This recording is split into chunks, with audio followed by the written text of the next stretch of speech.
Okay, so now that our screens have been tightened, we're ready to put on our photographic material. Okay, material we're using is called emulsion, and we are using a very specific type today.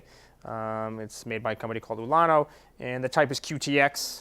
Okay, this is going to come in important in a few more steps here, where we go to expose these. Different emulsions have different exposures, just like you would expose film in photo class.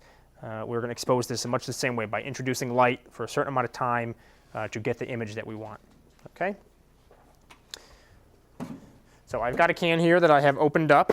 Okay, and if we take a look inside, it's got a lovely pink color here. Okay, and I've stirred it up a little bit. If you're the first one to use it, you may also want to stir it a little bit with a stick. Again, this is a good time. You may want to put on a jacket here if you're worried about getting stuff on your clothes. Again, this material will stain and does not come out very nicely. So if you have nice stuff on, I would throw on a jacket before you get it on you. Okay. So next step here is we are going to pour our emulsion into this little contraption here. This is called a scoop coater.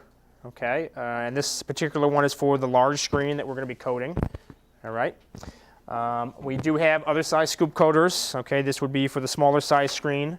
You want to make sure that you choose a coater that is the right size for your screen. Okay.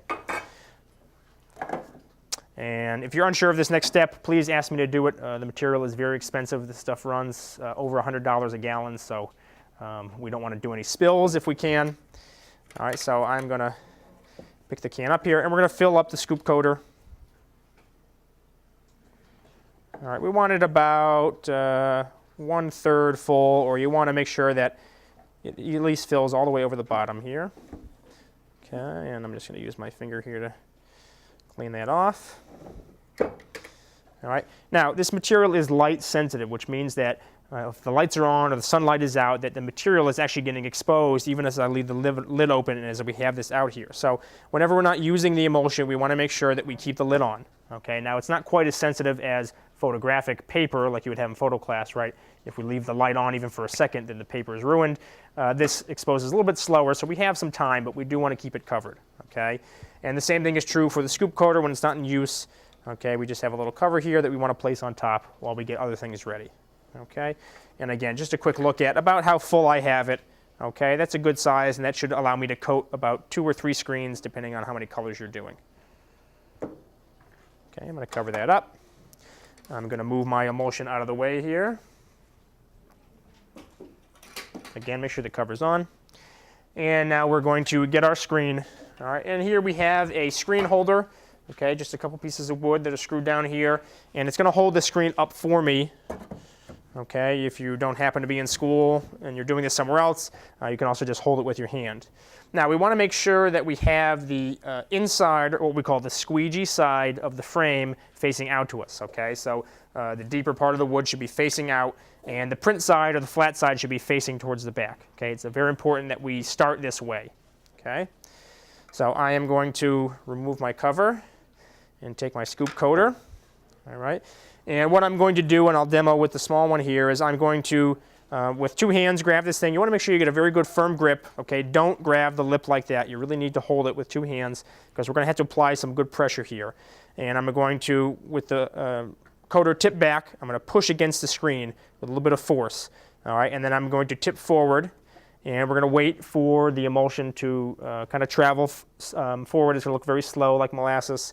And when it's touching all the way across the coater, we're going to push in and pull up in a nice, slow, and even fashion until I get to the top. Then I'm going to tip back, let the material settle, and I'm going to lift up and off. Okay, and I'm going to place this down by itself, and we're going to turn the screen. Okay, so let's do it for real now. And you can come in and get a closer look here. So again, with 2 hands really firm here, I'm going to grab this thing. I'm going to tip it. All right, it takes a second or 2 for it to touch. It's touching all the way across, and again, with some force, I'm going to push in. We need a very tight seal here because we want to make a nice thin coating here all the way up. And I'm going to let it settle here. Be careful not to tip too far back. You don't want the bottom feet of this holder to touch your area. And I'm going to lift up and off. And if we look at the color here, it's a nice even color all the way around. You might see a little bit of darkness on the side. If you see a lot of different colored or darker areas in the middle, that usually means that you didn't press hard enough, and we're not going to get a very good coating. And we're not going to get a good exposure when it's time for our artwork. Again, really what we're making here is a piece of paper or a piece of photo paper, and if it has different levels of thickness, the light is going to penetrate differently and it's going to wash out differently. So we want to make sure that's nice and even, okay? And now I'm going to flip and do the other side, and we're going to repeat the process. I'm going to tip forward here. I'm going to go a little faster this time. You do want to take your time, but again, I'm pressing nice and tight here, traveling all the way up. And I'm going to stop. Let it settle, and I'm going to pull up and off. And there we go. We've got two very nice sides. Okay? If you're using the smaller screens, you do want to make sure that you get the smaller holder. Okay? They are labeled, and you can see this one is much smaller. It may be necessary to clamp this one to the table. There is a large clamp here, and you can just kind of grab it on the countertop and the piece here. Otherwise, it's going to lift up and kind of move away on you. Okay? All right, so we're done coating our screen now, and immediately after we're done coating, we need to put it into the drying area. Now, the drying area has to be a place that is light tight, or again, does not allow any light to come in here, and this is going to have to dry overnight, okay?